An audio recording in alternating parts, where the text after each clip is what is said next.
Every time I enter this house, I feel the presence of the Founding Fellows. To a person, they wanted a home for the humanities, a place where the imagination, language, and ideas would be kept alive and revered. You can discover much of our spirit in these books written by our fellows. We use many of them in our classes. That spirit is spread across the world through the prolific publications of our Hyatt Prize winners. These are our youngest fellows in the early stages of their careers. They make significant contributions to the humanities. Their books promote conversation about the important issues of our times. And their highly visible journal articles remind us of threats to our contemporary culture. We asked 3 of our Hyatt Prize winners to talk to us about the future of the humanities.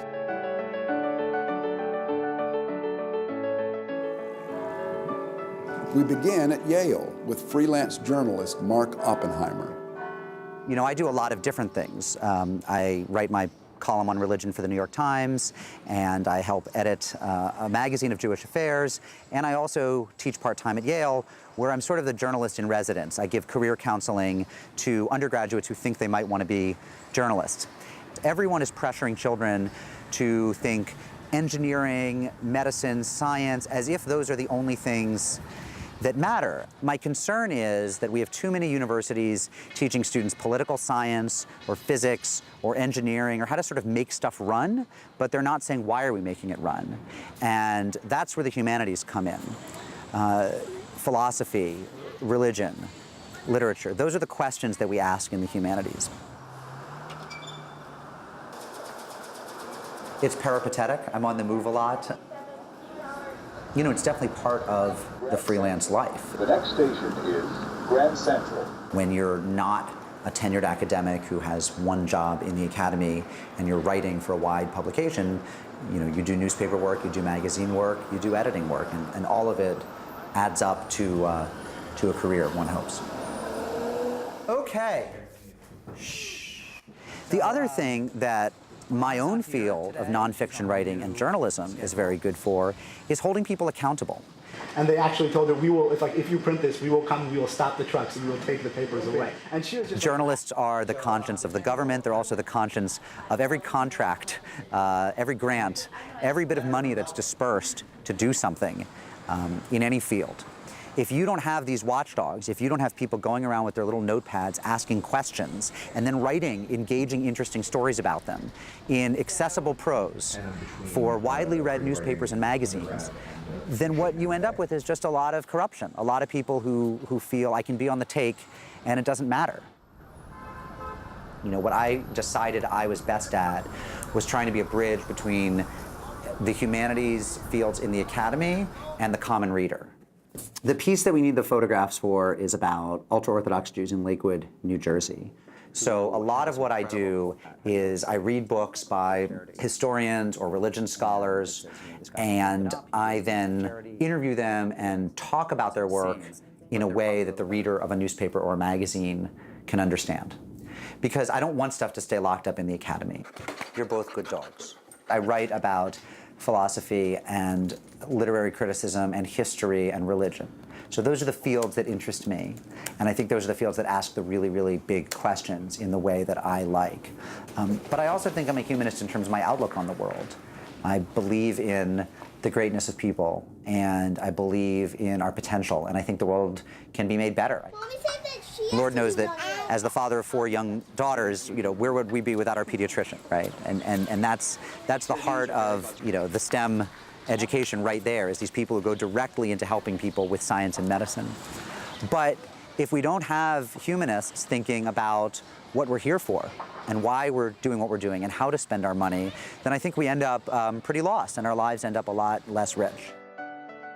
The Hyatt Prize is really generous, and it gives you the kind of money that for the next year or two, you can take chances on ideas and stories and questions that otherwise you might not have been able to.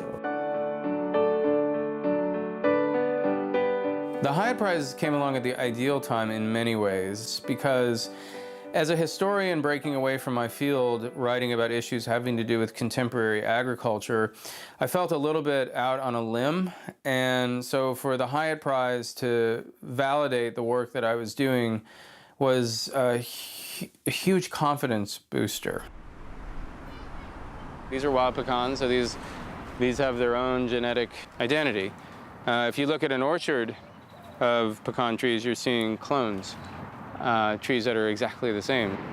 The book explores the process of domesticating the pecan, turning the wild pecan into a cultivated pecan that people grew in orchards.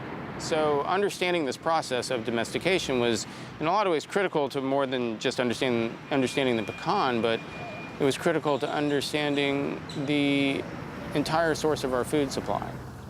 And I think the more and more we can expand this idea of sustainability to include questions of justice, questions of ethical treatment of animals, questions that are central to what it means to explore the humanities, the better we're going to have a chance of not only creating a food supply that is just in the truest sense of the word, but creating a society whose values mirror that just food system. I think if you want to understand some of the basic elements of American culture, I can think of no better way to do that than through our food choices, the politics surrounding food production, the ideologies that we invest into food and the food choices that we make. I mean, in many ways, oddly enough, it's sort of like religion. We identify with food and eating in many cases, a kind of spiritual way. Jimmy eats a vegan breakfast every morning with friends who agree with the beliefs found in his book, Just Food. It has a double meaning there. On the one hand, it's just food, but what I'm really saying is Just Food is about justice. The group discusses their writing projects and reading great books. One of the pleasures for me of reading serious literature is it requires you to slow down and go through life at a different pace than you would as if you were not reading. The problem is that there's that the attention paid to the printed word is diminishing, ever diminishing, unless it's on one of these. And if you think about what kind of effect might that have, I hardly know any phone numbers anymore in my head because they're all right here. I mean, that might be where the hope for the humanities lies, in the fact that we just reach a point where life is so fragmented and so fast that we just realize that there's a benefit to our inner happiness to just slowing down. And I think, in a lot of ways, what the Dallas Institute does that, say, a university can't even do, is it can focus like a laser beam on these questions, these big questions about our existence, about the meaning of life, about what matters, about what justice is. When I was informed that I'd won the Hyatt Prize, I was astounded, delighted, and deeply honored. It was not only the money, though of course the money helped me a great deal, but it was the sense of being recognized by people who did not know me, the sense that my work was considered valuable. In Harlem, at the Columbia Secondary School for Math, Science, and Engineering, Diana designed and taught a philosophy curriculum.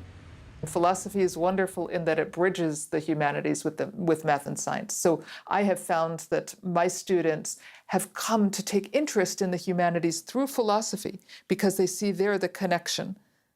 They see that somehow with philosophy, it touches into their inquisitiveness, the kind of questioning that they already like to do, but takes it in a different direction. I gave my students an assignment, and they were to write a continuation of the dialogue of Book 8 of Plato's Republic, and to discuss what would come after tyranny. So they just took this on and went about putting together and imagining, creating a wonderful philosophy journal called Contrariwise from Through the Looking Glass. And then we had a joyous celebration in May. To me, this suggested that the humanities are by no means dead. In fact, it's as a professor here in our own Summer Institute for Teachers that Diana finds the humanities most alive. Kuklon erotas monoma kluton autar egotoi exereo, sudemoi dos xenion hosperupestis. The 3 weeks of the SURO Summer Institute for Teachers are the most exhilarating 3 weeks that I could imagine spending anywhere, just because of the immersion in the literature. So let's take a look at this and consider how this relates to the Odyssey, the spirit of generosity, and the way for teachers to come together and, again, to focus on what matters, to focus on the literature itself, which is not what they get to do in the schools, but to see what comes out of that, to see what kinds of discussions come out of that, what kind of insights, and a lifting of the spirit throughout. Except maybe the truth is the epic, right? The journey toward the truth is the eternal journey. So that the very motion is the truth, in a sense. To judge from the expression on their faces, just the sense that one gets when walking around among them and hearing them in seminar, this is a tremendously liberating experience and inspiring. It's incredible how you can't avoid to feel related to these characters, to some of the things they are going through. Not that you are going through the same, but you have your own epic in your life. So I thought I was really into it. Many have described this as transformative, life-changing, that it has changed the way that they've thought about their teaching.